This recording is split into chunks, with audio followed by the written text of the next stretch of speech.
The unsurpassed, penetrating, and perfect truth is seldom met with, even in 100,000 myriad kalpas. Now we can see and hear it. We can remember and accept it. I vow to make the Buddha's truth one with myself. Homage to the Buddha, homage to the Dharma, homage to the Sangha. The Lotus Sutra, it says to study Buddhism is to study the self. And Dogen talks about that in Genjo-koan, where he says, when one studies Buddhism, one studies oneself. When one studies oneself, one forgets oneself. When one forgets oneself, one is enlightened by all things. So I want to take a look today at that whole idea of studying the self.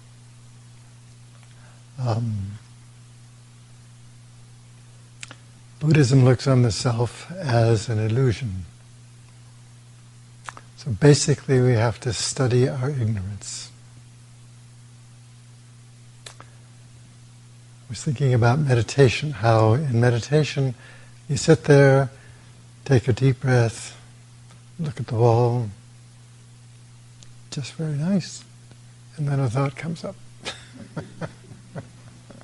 And then that gets very interesting. And then you realize that you're thinking about this thought. It's at that moment that you're actually meditating. The moment that you see that you're not meditating. And it's like there's been a lot of wood splitting going on lately. And I like splitting wood. You take a whack at the log, and there's a little opening there, and then you have to get the axe in the same little hole. You do this actually as much with your mind as with your body. But what you're asking that wood to do is to break apart. Let go of its attachments to its friends. And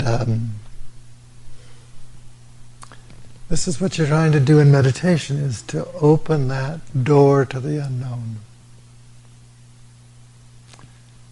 None of us have ever lived this minute before, so we're actually stepping through that door to the unknown all the time. And you don't know where it's leading, and you don't have to. You just have to be open.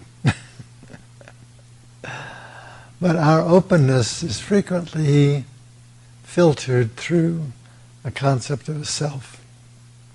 Ajahn Brahm has an interesting story in his book on who ordered this truckload of dung, where there are two mothers in a grocery store. And one of the mothers, a kid picks up a jar of jam and drops it. And the mother said, "Oh, you stupid kid."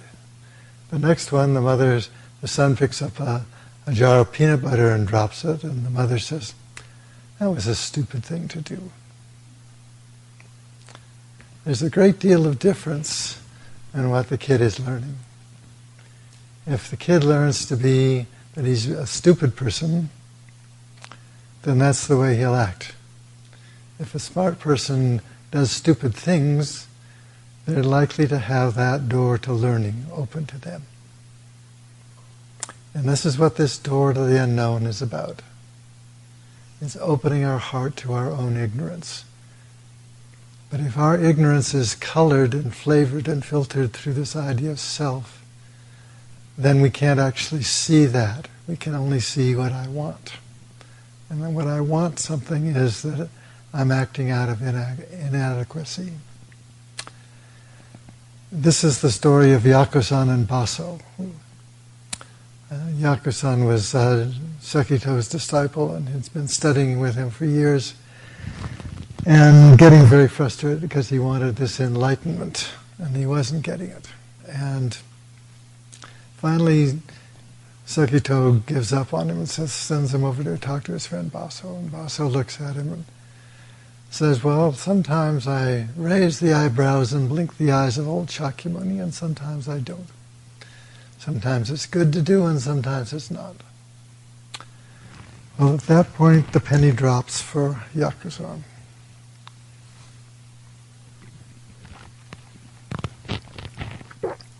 And he said, when I was in Sekito, I was like a mosquito trying to bite an iron ox. In other words, he was trying to do something the impossible. He was trying to get blood out of a statue. And what he didn't realize that was he was thinking he needed something. He needed this enlightenment. And what Basa was telling him is he had to change his perception of how he viewed things. Dogen uses the analogy of the man in the boat who's looking at the shore as the boat is going along. It looks like the shore is moving. And then he looks a little close and realizes, oh, it's the boat that's moving. And this is how we have to realize that there's a different way of perceiving things. The shore is not moving. And we have to see that our inadequacy keeps us from seeing through the eyes of the Buddha. If you're seeing with the idea that I want something or I need something or whatever, and our whole culture in this country is turns around this idea that you don't have enough.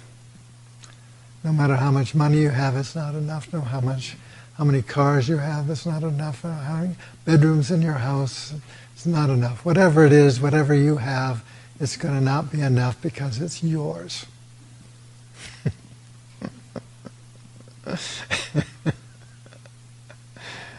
And that's the nature of the delusion that we have been sold.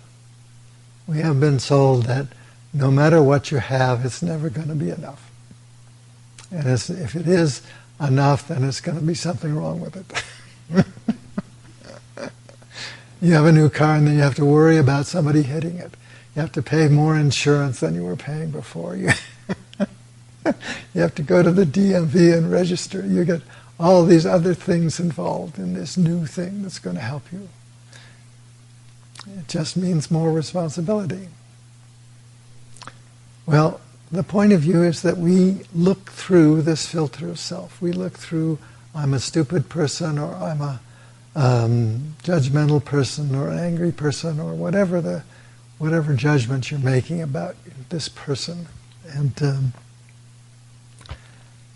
the best example, and I've told this lots of times, when I was 7, my sister wanted to get a horse, and I was afraid of the goats, and a horse was 10 times bigger than a goat. And so my first impression of this horse was just, my God, it's huge. What do you do with it? And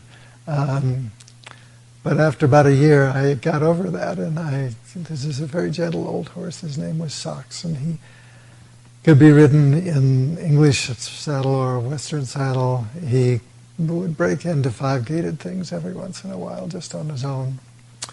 So he had been taught all sorts of things. And so I came home from school one day, and there's nobody around, so I thought I'd go for a horseback ride. And so I put the saddle on and put the bridle on, and then the old Socks just stood on my boot, just not on my foot, just enough to hold the boot down. A little bit of horse humor. I'll fix this kid.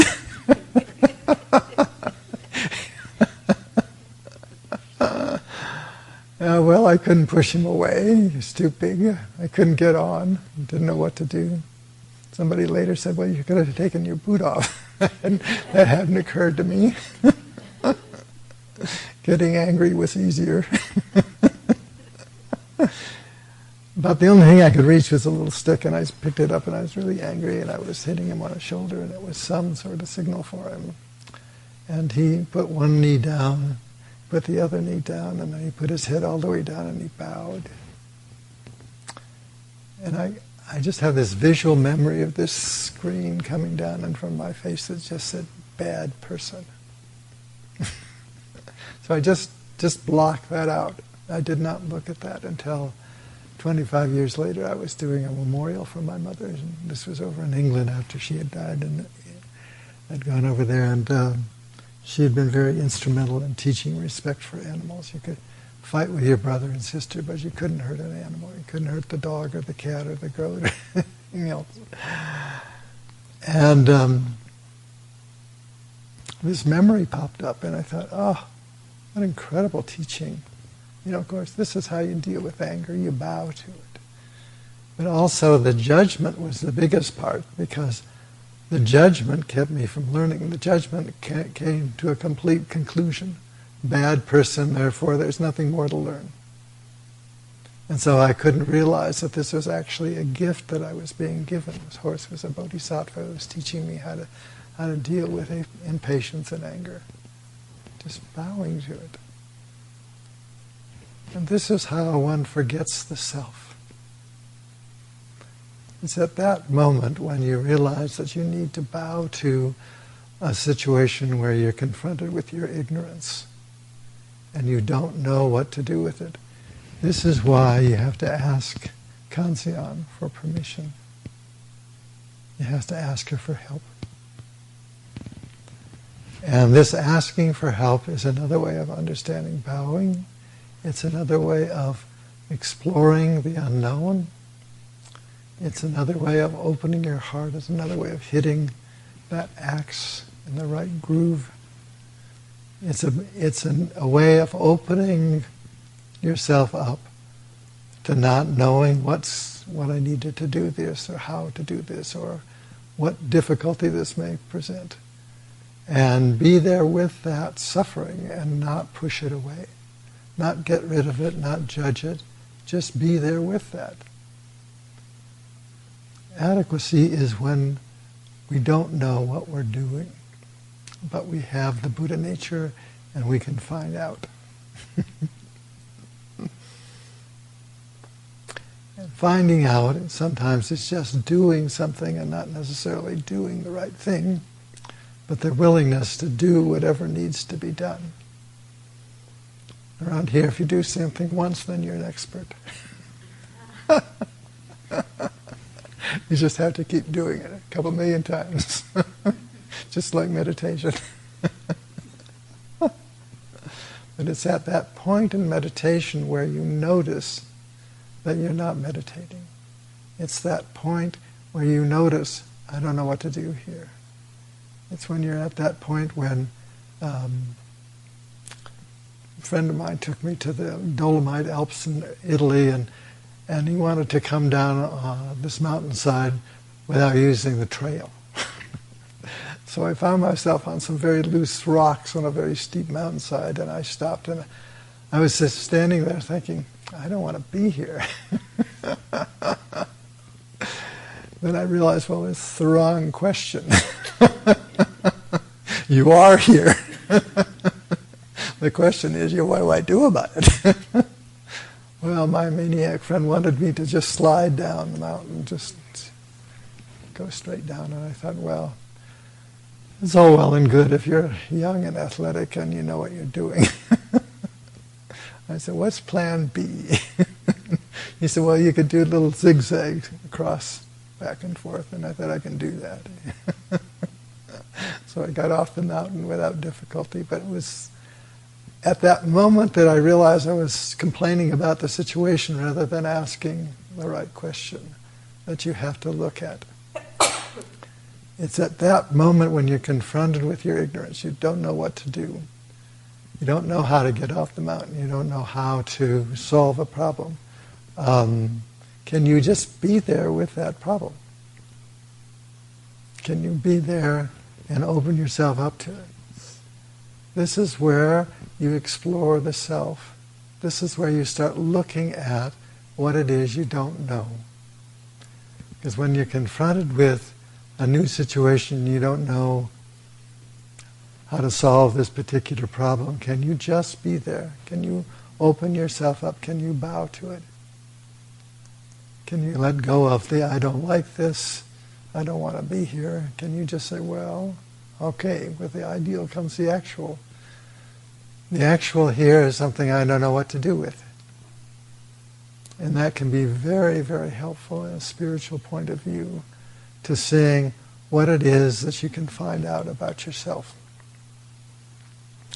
Can you be there with that ignorance without running away from it, without trying to make it something else?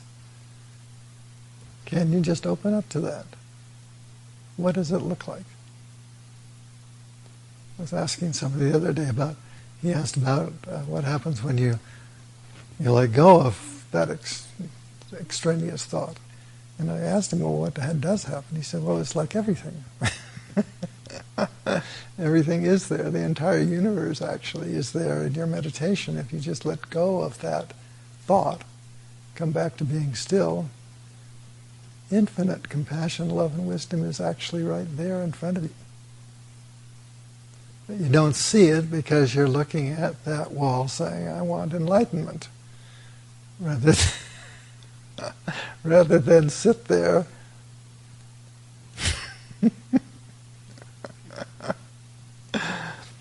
allowing yourself to be there in meditation without a thought. Can you do that? Maybe you can do it for a few seconds and then you get distracted, but can you just come back to that? Can you just keep coming back to that fundamental not knowing? Can you open your heart to this infinite consciousness, which is compassion and love and wisdom, that is there every time we meditate? If your heart opens to that, you will see that the shore is not moving. But you have to be open yourself up to that. And it's precisely because we cling to thinking that I need something or want something or whatever. We're worried about being ignorant. If you think of yourself as the stupid kid, then there isn't any place to go. You can't move from there. If you see yourself as, I don't know what to do, and you ask for help, then possibilities happen.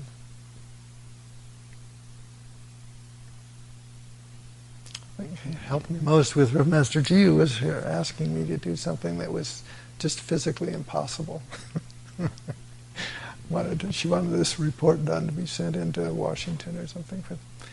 Well, it would have been 100 pages. I'm a bad typist.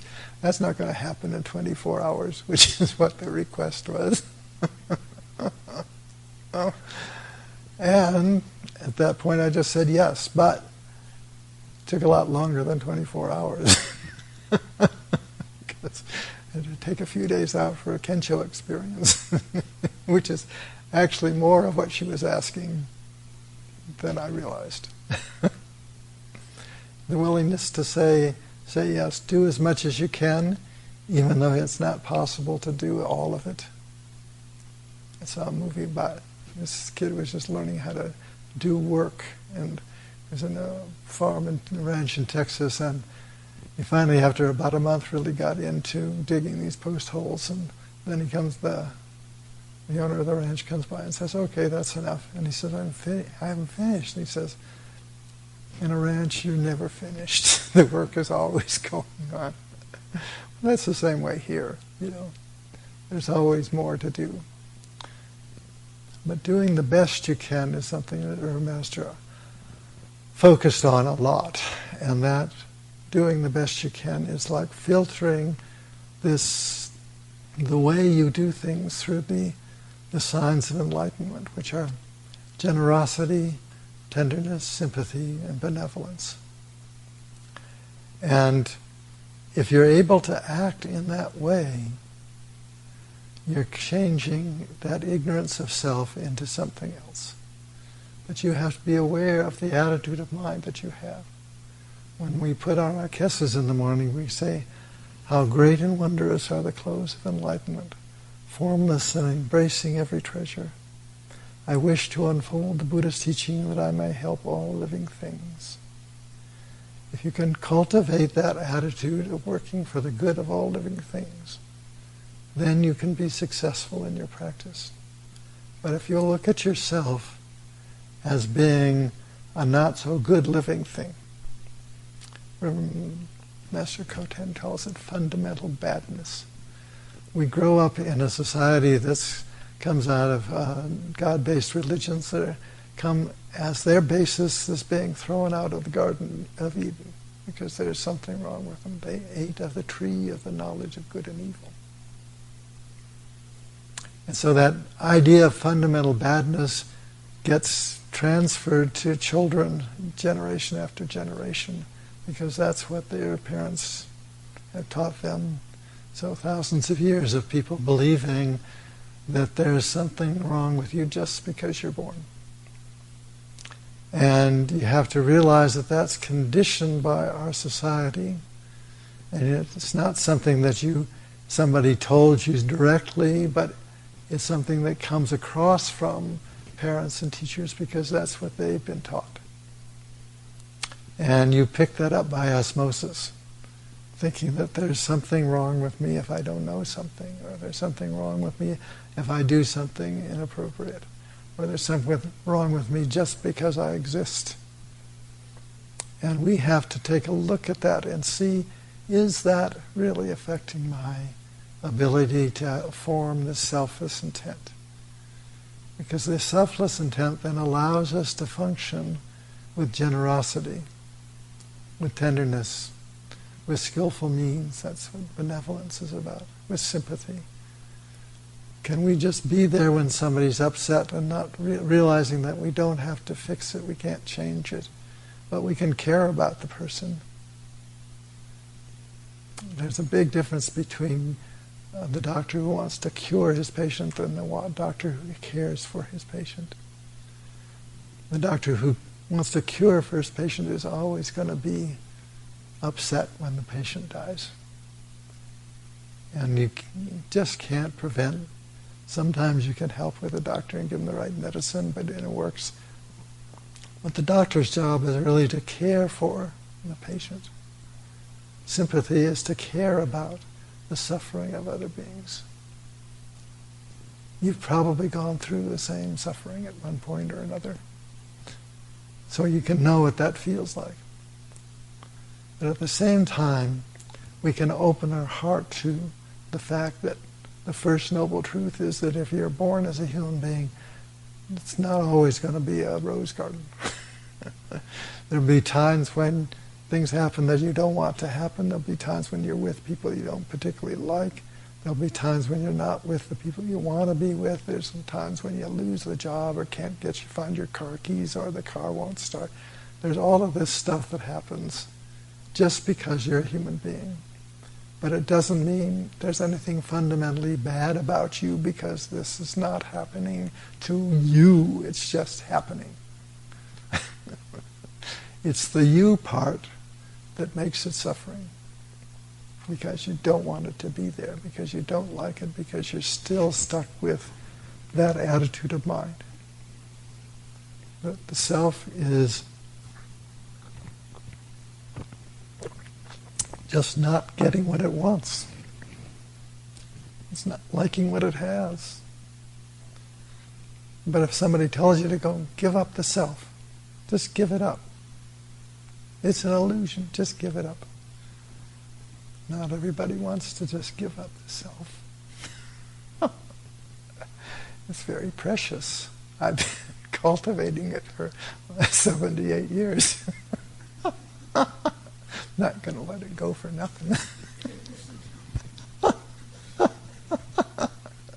What am I going to get? Well, you're going to get nothing. But as River Master Ji said, it's the fullest emptiness you'll ever know. Because it is the fundamental emptiness of self. When you can realize that there's nothing there that's making you cling to that suffering except yourself. That you have a choice. You can grab it or you can release. And you have, if you don't exercise this little muscle every once in a while, it's going to be a lot harder to do it. But this is it. This is every moment you see in meditation that you're not meditating. Every moment that something happens that you don't particularly want or like, or that something breaks or something, doesn't work, or the car doesn't start, or you can't find your keys. Every moment, do you open yourself up to that? Do you welcome that ignorance? Can you see that fundamentally there is no self? That's what the Scripture of Great Wisdom is talking about. No eye, ear, nose, tongue, body, mind. But I'm sitting there with my tongue, my eyes. They're working, but it's the my part that I don't understand. It's the my part that I'm not willing to let go of. This is the Buddha's body. This isn't mine. Dogen says this very body is not my own. And when you realize that this is how you create suffering, by clinging to the body, then you realize that there is something that is empty of self, that is infinite compassion and love and wisdom, and that it's there all the time. And all I have to do is let go of the self, let go of the selfishness, let go of the liking, disliking, wanting, not wanting, letting go of I don't like this job. I don't want this weather. Every day, do we foster these ideas? Or do we foster the ideas of working for the benefit of all living things?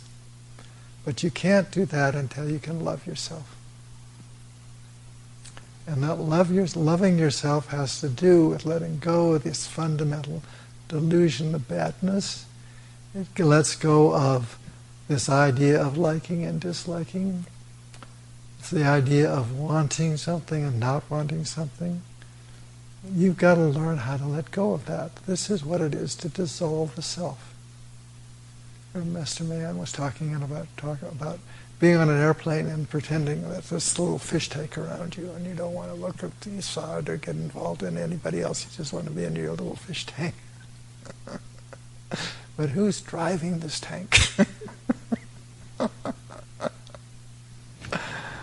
We have to open ourselves up to not protecting anything. If the self is an illusion, then it doesn't have to be protected from anything. That's what this Kanzeon scripture is about. It says if you fall upon a mountain, if you're in prison with your shackles on, well, the shackles will then set you free. It doesn't mean that you get out of the shackles. It's you change your relationship to that situation. You change that to understanding there's a different way of seeing this. Instead of, I don't like this, I want to be out of here. Okay, how do I make the best use of this? What is there for me to learn from my ignorance? If I don't know how to do things, can I start somewhere? Is there some place that I can move? And if not, can I just be still? Can I open my heart? It's changing instead of your reaction to the situation, which is conditioned by our karmic programming, we have to respond, which is to listen to the heart, to open up to that thing that is greater. But we have to get practice at that. And the two tools that we need most are the meditation and our keeping of the precepts. And if you're really honest with yourself, then you recognize, I don't know what to do here. And that's okay. Or a person is angry about something and blaming me for it, and I say, well, I'm sorry. Whatever I did, I'm sorry for that. And but to argue with that and say, well, I didn't do that or whatever, it doesn't work. You have to find that which is skillful. You have to let go of the self that wants to argue or to fight or resist. And you have to see that there is a way of letting go of that, and that's dissolving, letting it flow into that infinite loving kindness. And just that it's okay not to know. It's okay just to be. You don't have to be something else. You don't have to be somebody different. You don't have to be older or younger or wiser or smarter. You just have to be fully yourself. And that's no easy thing to do. I wish you well with this.